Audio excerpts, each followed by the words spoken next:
இரட்சகர் இயேசு கிறிஸ்துவின் நாமத்தில் உங்கள் அனைவருக்கும் என்னுடைய அன்பின் வாழ்த்துக்கள். திருமறை தியான நேரத்திற்கு உங்களை நான் அன்புடன் அழைக்கிறேன். 1 சாமுவேலின் புத்தகம் 16ஆம் அதிகாரத்தை இன்றைக்கு நம்முடைய கவனத்திற்கு நாம் எடுத்துக்கொள்வோம். ஆவிக்குரிய இருள் சூழ்ந்த காலகட்டங்களிலே கடவுளுக்காக தன் வாழ்நாள் முழுவதும் பிரகாசித்த மனிதர் சாமுவேல் என்பதையும் அவருடைய வாழ்வில் இருந்து அநேக தியானங்களை நமக்காக நாம் பெற்று வருகிறோம். இன்றைக்கு இந்த 16ஆம் அதிகாரம் நமக்கு சொல்லிக் கொடுக்கிற ஒரு முக்கியமான பாடம் என்ன என்பதையும் தொடர்ந்து நாம் கவனிப்போம்.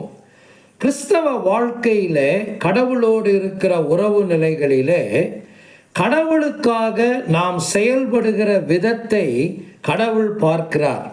நான் செயல்படுகிறேன் என்று ஒரு பக்கம் இருந்தாலும் அந்த செயல்பாட்டின் விதம், அந்த செயல்பாட்டின் தரம், அந்த செயல்பாட்டினுடைய முழுமை எப்படி இருக்கிறது என்பதை கடவுள் கண்ணோக்குகிறார் என்பதை ஒருபோதும் நாம் மறந்துவிடக்கூடாது. இதைத்தான் சாமுவேல் நம்முடைய வாழ்க்கைக்கு இங்கே சொல்லிக் கொடுக்கிறார். 1 சாமுவேலின் புத்தகம் 16ஆம் அதிகாரத்தில் ஏற்கனவே நான் குறிப்பிட்டபடி முதல் 13 வசனங்கள் கடவுளுடைய அடுத்த செயல்பாட்டை சாமுவேலுக்கு கொண்டு வந்தது. சாமுவேலை பார்த்து ஆண்டவர் சொன்ன காரியம் என்ன? நான் புறம்பாய் தள்ளின சவுலுக்காக எந்த மட்டும் நீ துக்கித்து கொண்டிருப்பாய், நீ போய் அடுத்த காரியத்தை செய். என்ன அடுத்த காரியத்தை செய்? 16ஆம் அதிகாரத்திலே முதல் வசனத்தை வாசிக்கிறோம். நீ உன் கொம்பை தைலத்தால் நிரப்பிக் கொண்டு வா, பெத்லகேமியனாகிய ஈசாயினிடத்திற்கு உன்னை அனுப்புவேன், அவன் குமாரரில் ஒருவனை நான் ராஜாவாக தெரிந்து கொண்டேன் என்றார் என்று வாசிக்கிறோம். இங்கே ஆண்டவர் சொல்லுகிற காரியம் நம்ம எல்லாருக்கும் நன்றாக தெரியும். ஆண்டவர் அவரை பெத்லகேமுக்கு அனுப்பினார். பெத்லகேமுக்கு எதற்காக சாமுவேலை அனுப்பினார்? இவர் ராஜாவாக இப்பொழுது சிங்காசனத்தில் வீற்றிருக்கிற அதே நேரத்தில் அடுத்த ஒரு மனிதனை ராஜாவாக்குவதற்கு, தைலத்தினால் அபிஷேகம் பண்ணுவதற்கு அனுப்புகிறார். யார் அந்த மனிதர்? தாவீது என்பது நமக்கு நன்றாக தெரியும். ஏற்கனவே அரியணையில் சவுல் அமர்ந்திருக்கிற நிலையிலே இன்னொரு மனிதனை, அவர் அரியணையில் இருக்கிற காலங்களிலேயே ஒரு மனிதனை ராஜாவாக ஏற்படுத்துவதில் இருக்கிற சிரமங்கள் என்ன, அபாயங்கள் என்ன, சவால்கள் என்ன என்பதை சாமுவேல் நன்றாக அறிந்திருந்தார். நமக்கும் தெரியும். உண்மையிலேயே அது ஒரு பயமுறுத்தக்கூடிய ஒரு சூழ்நிலையாகத்தான் இருப்பதை நீங்கள் கவனிக்க முடியும். ஆண்டவர் இந்த வார்த்தையை சாமுவேலிடத்தில் சொன்னபோது சாமுவேலே சொன்ன ஒரு வார்த்தை என்ன தெரியுமா? அவருடைய பதிலை 1 சாமுவேல் 16:2 நீங்கள் வாசிக்கலாம். அதற்கு சாமுவேல், நான் எப்படி போவேன்? சவுல் இதை கேள்விப்பட்டால் என்னை கொன்று போடுவானே என்றான். உண்மையாகவே சாமுவேல் அதை குறித்த பயத்தை, தன்னுடைய இதயத்தில் இருந்த வேதனையை ஆண்டவரிடத்திலே தெரியப்படுத்தினதை நீங்கள் கவனிக்கலாம். பயமுள்ள சூழ்நிலை தானா? ஆம், பயமான ஒரு சூழ்நிலை தான். ஒரு அரசன் வீற்றிருக்கும் போதே இன்னொருவனை அரசனாக்குவது என்பது எவ்வளவு கடுமையான விளைவுகளை கொண்டு வரும் என்பதை சாமுவேல் மிக தெளிவாக அறிந்திருந்தார். ஆனால் அதுதான் கடவுளுடைய சித்தம். இன்னும் சொல்ல போனால் அதுதான் கடவுளுடைய நேரம். நீங்கள் ஒரு காரியத்தை கவனிக்க வேண்டும். சாமுவேல் இப்படி யோசித்திருக்கலாம் அல்லவா? ஆண்டவர் தாராளமாக இன்னொரு மனிதனை ஏற்படுத்தட்டும், ஆனால் சவுலின் மரணத்திற்கு பிறகு இது நடந்தால் நான் அதை சந்தோஷமாக செய்வேனே, எனக்கு எந்த விதமான பிரச்சனையும் இருக்காதே. ஆனால் இப்பொழுதே நான் அதை செய்தால் இவ்வளவு பிரச்சனைகள் இருக்கிறது என்பது ஆண்டவருக்கு தெரியாதா? தெரியும். அவருடைய பயங்கள் நியாயமானது என்பதும் ஆண்டவருக்கு நன்றாக தெரியும். ஆனாலும் ஆண்டவர் சொன்னார், நீ போ, நான் சொல்லுகிற காரியத்தை செய் என்று சொல்லி அவருக்குரிய கட்டளைகளை கொடுத்து அவர் அங்கே அனுப்பினார். சாமுவேலும் அந்த பெத்லகேமுக்கு போய் அங்கே இருக்கிற ஊரின் மூப்பர்களோடு சேர்ந்து ஈசாயின் குடும்பத்தை அழைப்பித்து அதிலே அவருடைய குமாரர்களில் ஒருவராகிய தாவீதை அபிஷேகம் பண்ணினதாகவும் நாம் அங்கே வாசிக்கிறோம்.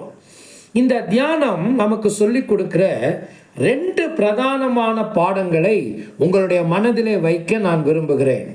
ஒன்று, கர்த்தருக்காக நான் செயல்பட வேண்டுமானால், கர்த்தருக்காக நான் பயன்பட வேண்டுமானால், கர்த்தருடைய மனிதனாக கர்த்தருக்கான துணிவு எனக்கு இருக்க வேண்டும். சில காரியங்கள் என்னை பயமுறுத்தலாம், சில காரியங்கள் எனக்கு பாதகமாய் இருப்பதை போல தோன்றலாம். ஆனால் நான் அந்த விளைவுகளை குறித்து கவலைப்படாமல் கர்த்தருக்காக துணிவுள்ள மனிதனாக செயல்பட வேண்டியது மிக முக்கியம். பின்வாங்குதலோ பதுங்கிக் கொள்ளுதலோ கடவுளுக்கு ஏற்புடையதாக இருக்காது. எனவே இந்த காரியத்தை கர்த்தர் சொன்னபோது சாமுவேல் உள்ளத்திலே பயத்தோடு இருந்தாலும் கர்த்தருக்காக துணிந்து செயல்படுவதற்கு அவர் முன் வந்தார். ஒருவேளை அதில் என்ன விதமான விளைவுகள் வந்திருந்தாலும் அதை எதிர்கொள்ளுவதற்கு சாமுவேல் தயாராகவே இருந்தார் என்பதுதான் அதனுடைய பொருள். இறைமக்களே, ஒன்றை நீங்கள் ஞாபகத்தில் வைத்துக் கொள்ள வேண்டும். கர்த்தருக்காக நீங்கள் செயல்படும் மனிதர்களாக மாற வேண்டும் என்றால், கர்த்தருடைய சித்தத்தை நிறைவேற்றும் மனிதர்களாக மாற வேண்டும் என்றால், கர்த்தருக்கான துணிவுடன் நீங்கள் செயல்பட வேண்டும். இதிலே மனித பயங்கள் உள்ளே வருவதற்கு ஒருபோதும் நீங்கள் அனுமதிக்க கூடாது. மனிதர்களை குறித்த பயம் தேவ சித்தத்தை நிறைவேற்றுவதற்கு அது நமக்கு தடையாயிருக்கும். சூழ்நிலைகளின் பாதக நிலையை ஒருபோதும் நாம் கருத்தில் எடுத்துக்கொள்ளக்கூடாது. துணிவு என்பது நம்முடைய வாழ்க்கையின், ஆவிக்குரிய வாழ்க்கையின் கர்த்தருக்காக துணிவு என்பது ஒரு அம்சமாக இருக்க வேண்டும். பயந்து பதுங்கி விடுகிறோமா, ஒளிந்து கொள்ளுகிறோமா, தயங்குகிறோமா? சில நேரத்தில் கர்த்தருடைய காரியம் இதுதான் என்று தெரிந்திருந்தும் கூட நாம் பதுங்கி கொள்ளுகிறோம், ஒதுங்கி கொள்ளுகிறோம், அல்லது பின்னிட்டு விடுகிறோம் அல்லவா? துணிந்து செயல்படும் மனிதர்களாய் மாறுங்கள். விளைவுகளை குறித்து கவலைப்படாதிருங்கள். இரண்டாவதாக, கடவுளுடைய நேரம். நான் ஏற்கனவே சொன்னது போல இதை சாமுவேல் ஒருவேளை சவுலுடைய மரணத்திற்கு பிறகு இந்த காரியத்தை செய்ய வேண்டிய சூழ்நிலை வந்திருந்தால் அவர் சந்தோஷமாக செய்திருப்பார். என்ன அவசரம், இப்போ கொஞ்சம் மெதுவாய் செய்யலாமே என்று அவர் நினைத்திருக்க ஒருவேளை வாய்ப்புகள் இருந்திருக்கலாம் அல்லவா? ஆனால் அவரும் அப்படி நினைக்கவில்லை, கர்த்தரும் அதை ஏற்கவில்லை.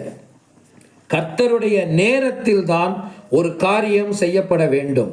அது இப்பொழுதுதான் செய்யப்பட வேண்டும் என்கிற ஒரு கட்டளையை சாமுவேலுக்கு அவர் கொடுத்த போது கர்த்தருடைய நேரத்தை அவர் ஏற்றுக்கொண்டார்.